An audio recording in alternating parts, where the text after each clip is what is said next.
Gente, uma coisa que tem aparecido bastante aqui no consultório, né? E que eu até anotei aqui para compartilhar com vocês, né? É uma frase que muitos pacientes acabam usando, né?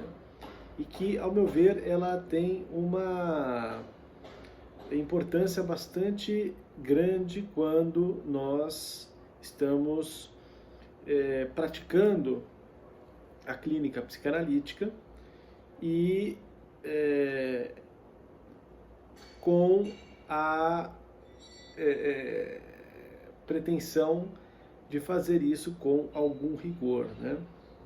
Então a frase é, abre aspas, racionalmente eu entendo isso, mas três pontinhos. Aí normalmente na sequência vem, mas emocionalmente eu não entendo, ou mas afetivamente eu não entendo, enfim, variações dessa mesma ideia, né? E aí eu lancei essa pergunta, né? O que nos faz entender racionalmente uma coisa, mas irracionalmente não? E aí, gente, isso na realidade traz à tona um dualismo que é tão antigo quanto andar para frente, né?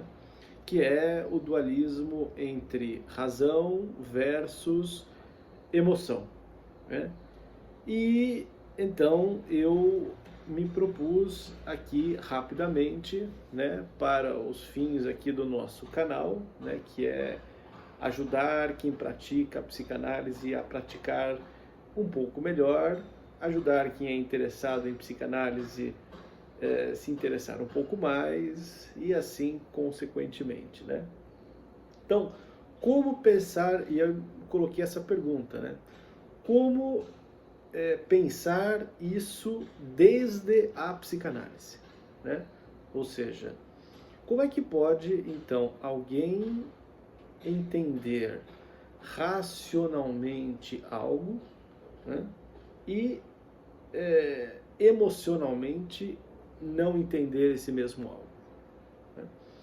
E então eu estava fazendo uma rápida vasculha aqui pelas minhas anotações, pelos meus estudos, e cá que eu me dou com uma palavra que o Freud escreve, né, que ela é mais ou menos impronunciável, né, em alemão, é uma palavra que tem 26 letras, né, as palavras em alemão elas são muito grandes, e depois eu posso até colocar essa palavra na descrição, né, mas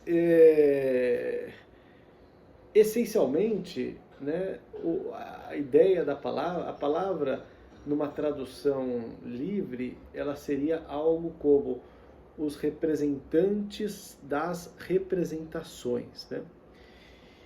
E esse termo que o Freud escreve num artigo intitulado O Inconsciente, né, ele deixa, ao meu ver, suficientemente clara a ideia de que não são sentimentos ou emoções que estão recalcados no inconsciente, né? Quem vai retomar essa formulação foi o Lacan, né?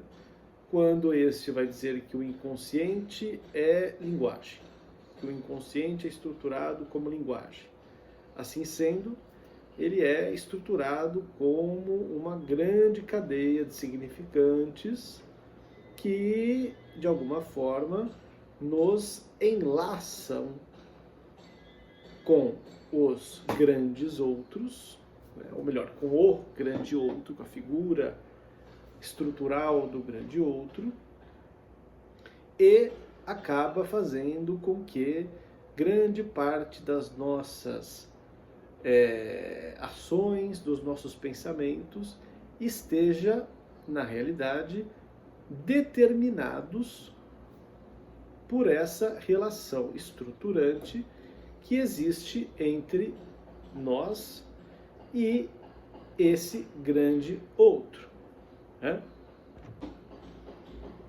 Então, o que nos faz entender racionalmente uma coisa, mas irracionalmente, ou melhor, mas emocionalmente não, né? E na realidade, o que eu penso é que quando alguém se dá conta disso, né? Então a pessoa está lá num processo de elaboração. Está lá no processo de elaboração, em meio a uma sessão, e de repente ela vai seguindo a trilha dos seus dizeres, vai falando coisas, essas coisas se ligam a outras coisas, e de repente a pessoa se dá conta que ela falou algo importante ali, né, que a compromete aquilo que originalmente seria a sua própria queixa. Bom, e aí numa reação defensiva, a pessoa ela vai se arvorar nesse expediente dualista, né? Do tipo, tá, eu entendo racionalmente isso, mas emocionalmente eu não entendo, né? Ou seja, eu vou continuar presa nessa mesma coisa. Bom, no fundo, e aí vem a coisa que eu gostaria de dizer, né? O que se esconde por trás dessa tal incompreensão emocional, gente, é a própria compreensão do que o inconsciente é. Quando a pessoa ela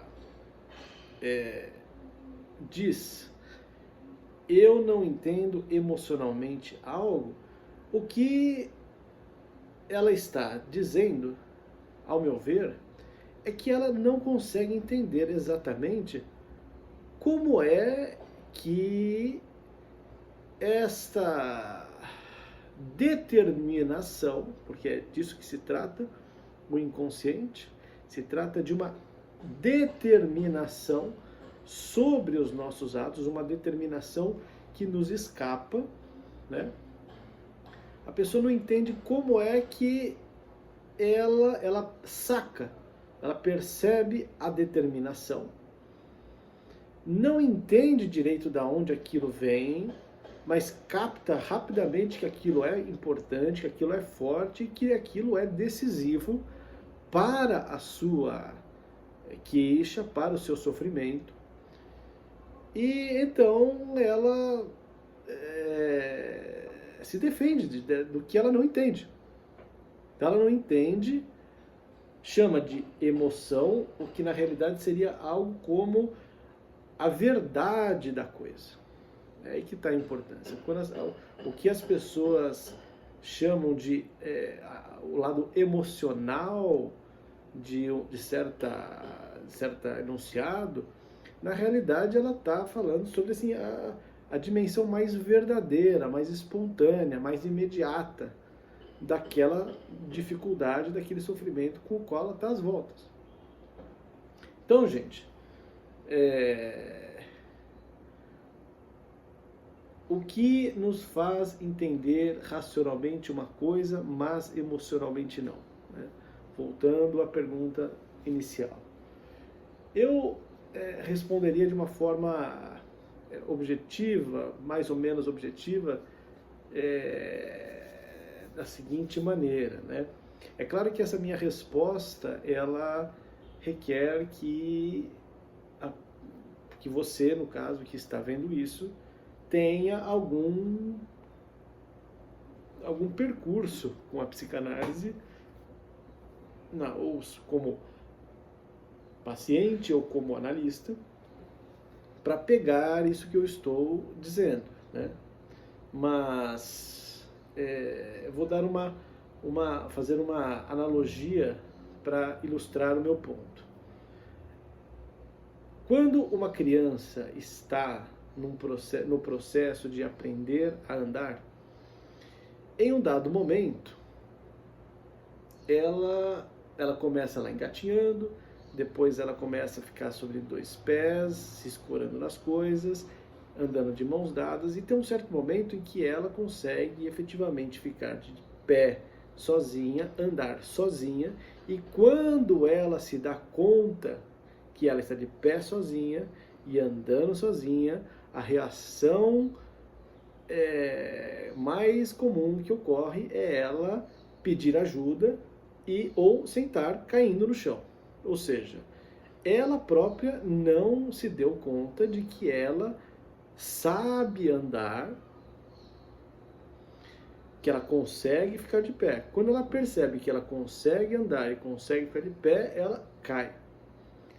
Então, seria como se ela dissesse assim: racionalmente, eu sei que eu não consigo, sei que eu consigo andar, mas emocionalmente eu não sei andar. Então, e quando na realidade a coisa não é assim dualista como parece quando se fala uma coisa assim. Na realidade, a pessoa, ela vai fazendo o seu processo de elaboração, de reconhecimento das coisas, até chegar num certo ponto.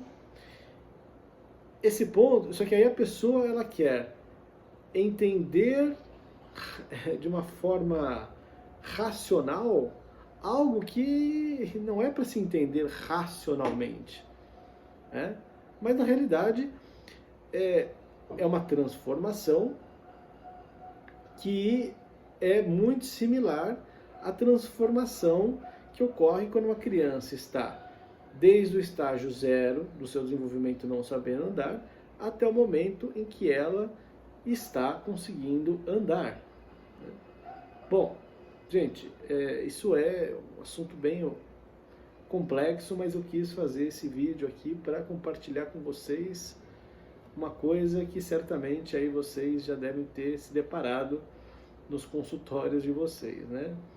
Racionalmente eu entendo, mas... Tá bom, gente? Tchau!